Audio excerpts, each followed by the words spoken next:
Hello po mga kababayan, kamusta po kayo? Sana po nasa maayos po kayong kalagayan. Ang inyong lingkod, si Kamanong ay nagbabalik po muli at tayo po magkomentuhan dito po sa Tambayang Makabayan. Magumpisa na po tayo. Komentuhan po natin ito pong banat ni ex-Congressman Kiko Barsaga dito po sa muling pag-alis ng Pangulo na tinatawag pong bangag at lupin ng kanyang ate. At kasama yata ang aalis sa kanilang pagpunta sa Singapore, mga kababayan, ay kasama po yata ang tagapagsinungaling nila. Kaya ito po yung kumakalat sa social media ni ex-Congressman Kiko Barsaga at komentuhan po natin mga kababayan. Ito po, basahin po natin at komentuhan po natin ang kumakalat sa social media ni Kiko Barsaga. Ayon po kay Kiko Barsaga, mga kababayan, yan, babasahin po natin. Ayon po sa kanya, Singapore vacation ang buong Malacanang sa July 14 hanggang July 16. Aabangan ko ang bagong protest video kay Claire Castro, ex-congressman Kiko Barsaga. Yan po mga kababayan. Ulitin po natin, Singapore vacation ang buong Malacanang sa July 14 hanggang July 16. Aabangan ko ang bagong protest video kay Claire Castro. Aabangan daw po ng ating dating Congressman Kiko Barsaga ang bagong protest video. Congressman Kiko, baka po hindi na po lumabas yan. Matatakot na pong lumabas yan at magpakalat-kalat sa Singapore. Hindi po ba? Baka matakot na po yan dahil madadala na po yan. Ikaw ba naman pagsabihan na ang pangit mo, ang pangit ng, hindi lang pangit ang ugali mo, napakapangit. Tapos sabihan ka pang magnanakaw. Ibalik nyo mga ninakaw nyo. Hindi po ba? Lahat po ng masasakit na salita natanggap niya May pangit, may magnanakaw, at may PI. Isang damukal na PI ang pinagsasabi sa kanya doon sa Canada. Wala po siya nagawa sa Canada dahil umiiral po ang freedom of expression doon at freedom of speech. Hindi naman po katulad sa atin. Pagka po pinagpi-PI mo sila, kakasuhan ka na. Sa Canada, hindi. Hindi po ba? Sana ganun din po sa Singapore. Umiral din po ang freedom of expression at freedom of speech.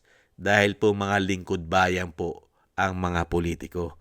At karapatan po ng taong bayan kung ano po ang nakikita nila at saloobin nila sa naglilingkod na mga paswelduhin ng taong bayan. Hindi po ba? Yan po mga kababayan, 3 araw po sa Singapore. At sana naman po ay huwag pautangin. Baka mangungutang na naman.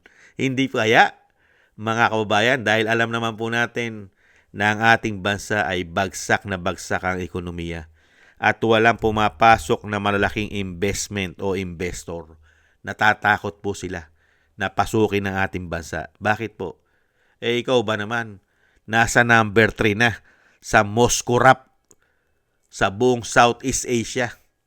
Pangatlo ka na sa pinaka-corrupt sa Southeast Asia, ang bansang Pilipinas. Kung hindi pangatlo, pang-apat.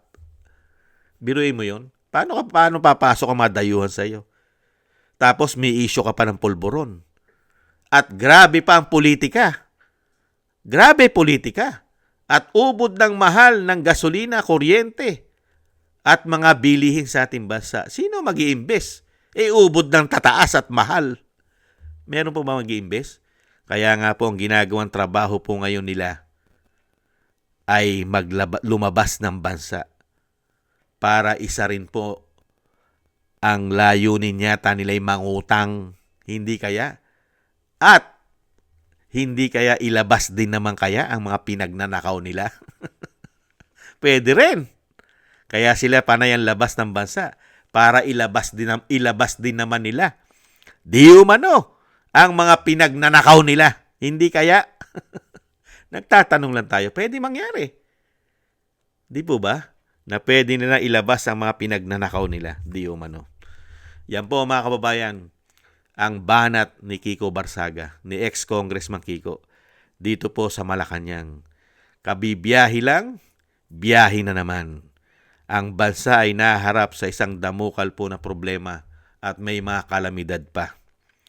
Pero sila, mga kababayan, makikita po natin ang trabaho nila. Unang-una, trabahong politika.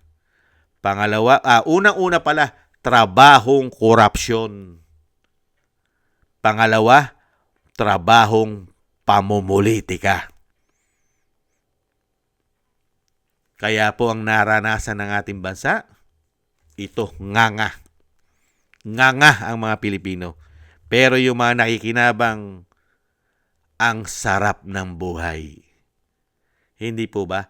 Yung nakikinabang sa ating buwis, ang sarap ng buhay.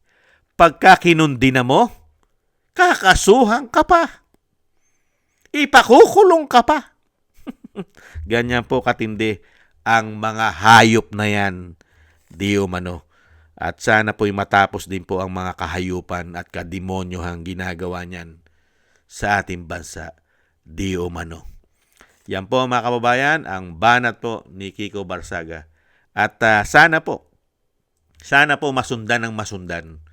At huwag po sanang pumayag ang ating mga OFW kung makikita po nila ang tagapagsinungaling ng Malacanang di umano at ang tinatawag na basura, garbage in, garbage out ng Vice President. Ang sinatawag din po ni Atty. Harry Roque na nag-iisang reyna ng mga fake news. Sana wag po kayong pumayag dahil po ang inyong buwis, mga kababayan nating OFW, ang inyo pong mga remittance ay nagagamit lang po yata hindi po sa tama kung hindi sa korupsyon, di umano. Pag nakita nyo po ang mga lupin at magnanakaw sa ating bansa, ilabas nyo po ang inyong mga ekspresyon dahil sila po'y trabahante ninyo, natin. Tayo po nagpapalamon at nagpapasweldo sa mga yan. At kung ano po ang ekspresyon nyo, ilabas nyo po. Dahil may kalayaan po natin yan, mga kababayan. Hindi po tayo dapat pumayag na tayo dinidiktahan ng mga hayop na yan. Hindi po ba? Maraming salamat po sa nakagusto po sa ating Tambayang Makabayan sa YouTube at TikTok. At ganun din po sa ating mga subscribers, sa mga nagko-comment, like, share, and subscribe at patuloy po nagsusubscribe. Mabuhay po kayo. Shoutout po sa inyo lahat. At thank you rin po sa mga biyaya na binibigay nyo po.